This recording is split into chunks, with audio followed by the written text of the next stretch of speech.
जय हिंद दोस्तों, current affair की खुशी में आपका स्वागत है।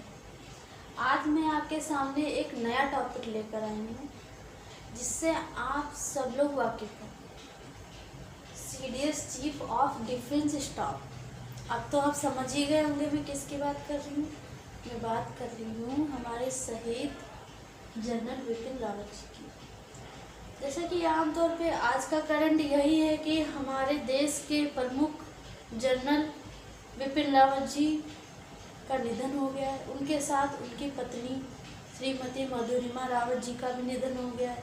उनके साथ जो 13 मेंबर थे उनका भी निधन हो गया है।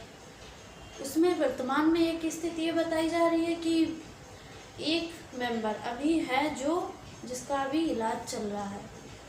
मैं ईश्वर से दुआ करती हूँ कि बात सही हो जाए, सलामत हो जाए, ताकि हमें ये पता चल सके कि हेलीकॉप्टर दुर्घटनाग्रस्त कैसे हुआ।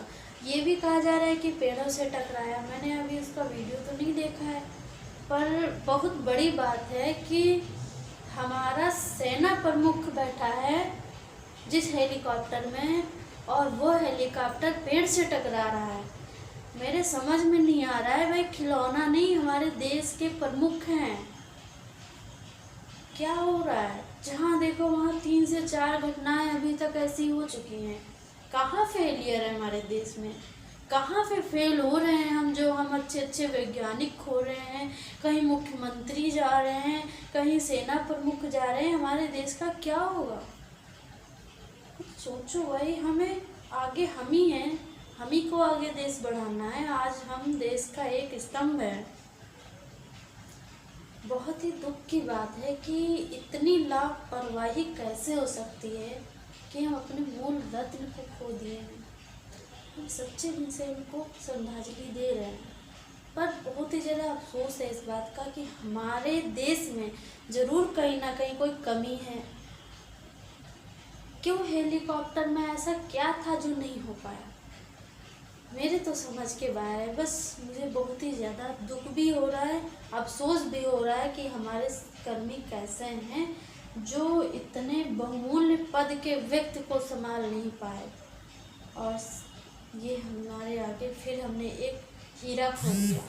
हीरे की उपाधि दी गई है। चलते हैं अपने टॉपिक पर।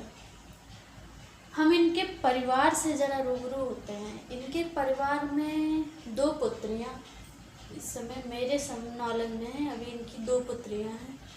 इनकी पत्नी का निधन इनके साथ ही हो गया। इनकी माता और पिता के बारे में कुछ बताते हैं आपको। इनकी माता परमार वंश की थी। परमार वंश, आपने इतिहास पढ़ा होगा तो आपने उसमें देखा होगा परमार वंश कौन थे। परमार बहुत ही फक्र की बात है। फिर इनके पिताजी general Lakshman Singh Rawat lieutenant general थे हमारी भारतीय सेना के।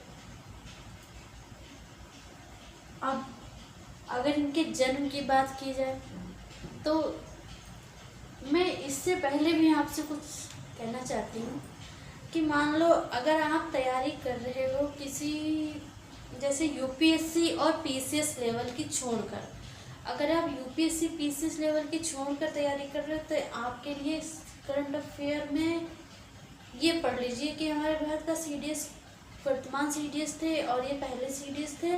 सीडीएस का विपिन रावत जी थे। इनका जन्म या फिर इनकी जो कब इन्होंने ज्वाइन किया, 16 दिसंबर 1978 को इन्होंने ज्वाइन किया। आपके लिए इतना बहुत, मेरे हिसाब से इतना होगा कि हाँ, हमारे देश के सीडीएस कौन थे, एक्सपायर हुए, और उनका कौन सा दस्ता था। 511 गोरखा राइफल्स उनका दस्ता था। मगर जो यूपीएससी पीसीएस लेवल के हैं उनके लिए तो विस्तार चाहिए हर चीज़ का। आप अगर एक चीज़ याद कर लोगे कि जनरल विपिन रावत जी हमारे देश के प्रथम सीडीएस थे, और उनकी ज्वाइनिंग सबसे पहले थल सेना अध्यक्ष में हुई 2016 में। उसके बाद इनका 2019 में इनको कर दिया गया सीडीएस के पद पे। बहुत कम है भाई, आपको बहुत अच्छे से विस्तार चाहिए सीडीएस पद का, इसीलिए मैं ये वीडियो लाई हूँ। और मैं आपसे फिर निवेदन करती हूँ कि आपको अगर इसी तरीके की जानकारी चाहिए तो मेरे चैनल को सब्सक्राइब कीजिए, और अगर वीडियो थोड़ी सी भी अच्छी लगे ना तो लाइक कर देना। इससे मैं मोटिवेट होंगी अगली वीडियो के लिए, और बहुत जल्द ही आपको इसी तरीक़े का टॉपिक फिर ला के दूँगी। आशा करती हूँ आपको बहुत अच्छे से समझ में आए। चलते हैं अपने टॉपिक पे। तो मैं थी जनरल बिपिन रावत जी। सबसे पहले हम देखेंगे इनकी शिक्षण, इन्होंने शिक्षा क्या ली। इनके शिक्षा में आता है एनडीए का स्नातक। शिक्षण की जगह जो मेंस आता ना, उसमें अगर कुछ भी पूछ लें इनसे रिलेटेड तो कुछ इनमें उपलब्धियां गिना सकते हो। जैसे कि उपलब्धियों में आता है एनडीए में स्नातक किया इन्होंने। दूसरा, IMA देहरादून में स्वॉर्ड ऑफ ऑनर की उपाधि इन्हें मिली। नंबर 3, रक्षा एवं प्रबंध अध्ययन में स्ट्रेटेजिक डिफेंस में एमफिल की डिग्री ली इन्होंने, एमफिल किया। सैन्य मीडिया अध्ययन में PhD किया है, सैन्य मीडिया अध्ययन में PhD किया है। फिर आगे पढ़िए, सेना के अब इनके कुछ कार्य आ गए जो उपलब्धियों में ही गिने जाएंगे, उसको भी देख लीजिए। लिखा है सेना के आधुनिकीकरण में योगदान। अब ये जो आधुनिकीकरण लिखा है, आधुनिकीकरण की परिभाषा, आधुनिकीकरण तो अच्छे से जानते होंगे, जिसे हम मॉडर्नाइजेशन कहते हैं। मगर सेना का मॉडर्नाइजेशन कैसे हुआ? तो सेना पहले कैसी थी, सोच रहे हो आप? पहले कैसी थी? पहले हमारी सेना के पास बुलेट प्रूफ जैकेट नहीं थी। पहले लगभग हमारे भारत देश की सेना 3 लाख से भी ऊपर है।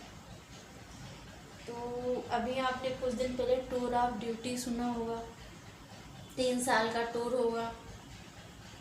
फिर उसके बाद आपने रक्षा प्रबंध में कितने हथियार, कितने जेट्स खरीदे गए ये सुना होगा।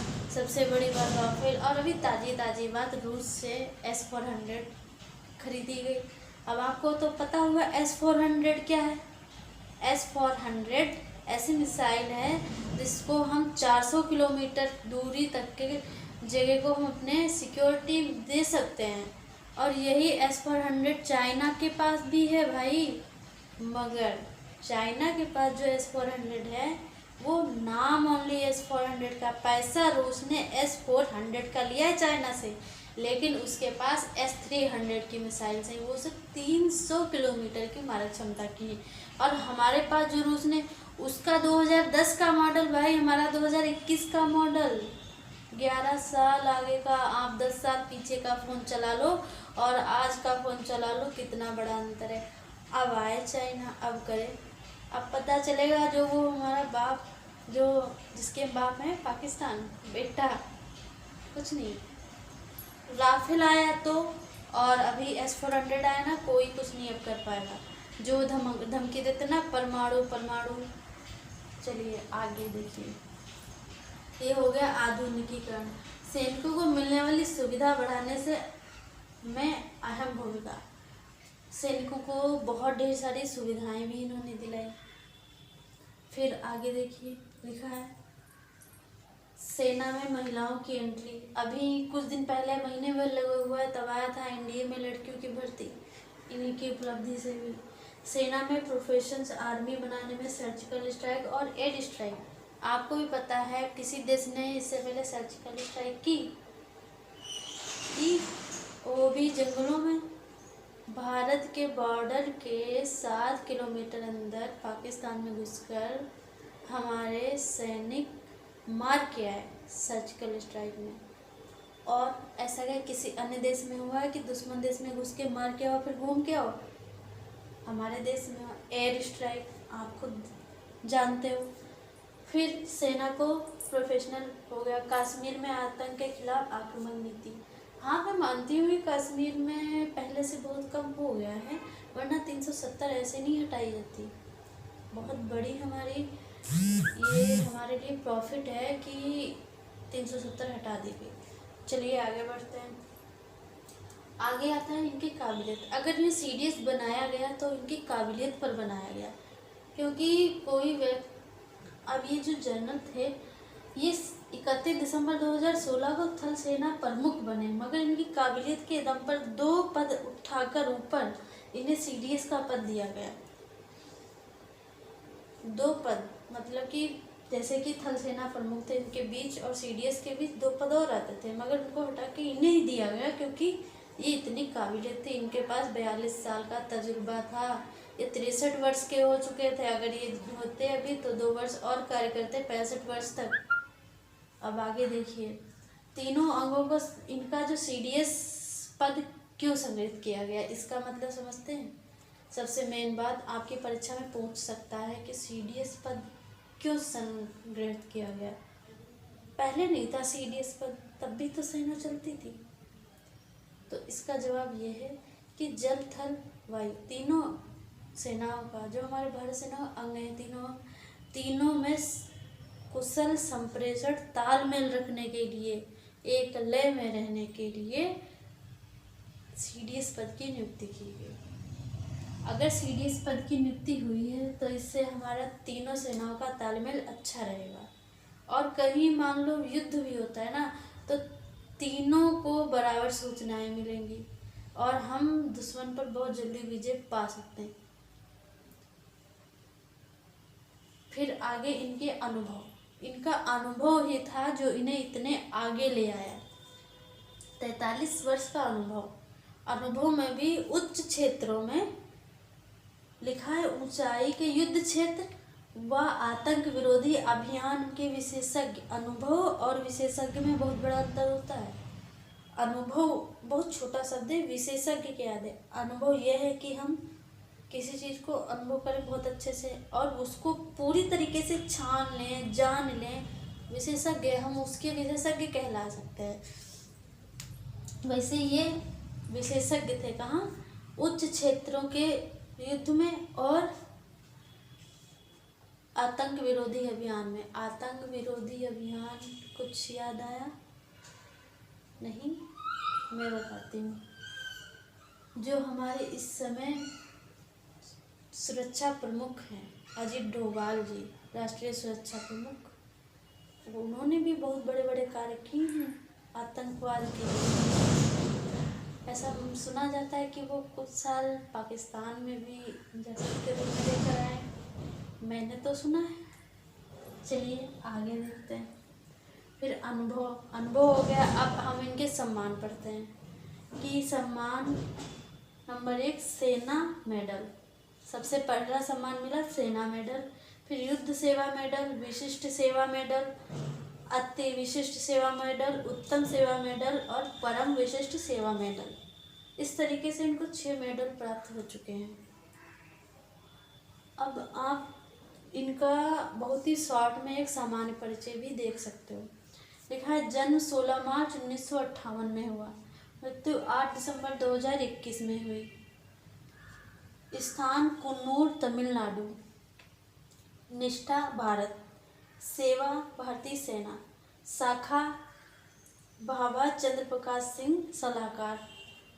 सेवा वर्ष 16 दिसंबर 1978, 8 दिसंबर 2021। उपाधि जनरल की मिली और 21 दस्ते से थे। ये 5/11 गोरखा राइफल्स के थे। दोस्तों आज के लिए बस इतना ही। मिलते हैं अगले वीडियो में, तब तक के लिए जय हिंद, वंदे मातरम।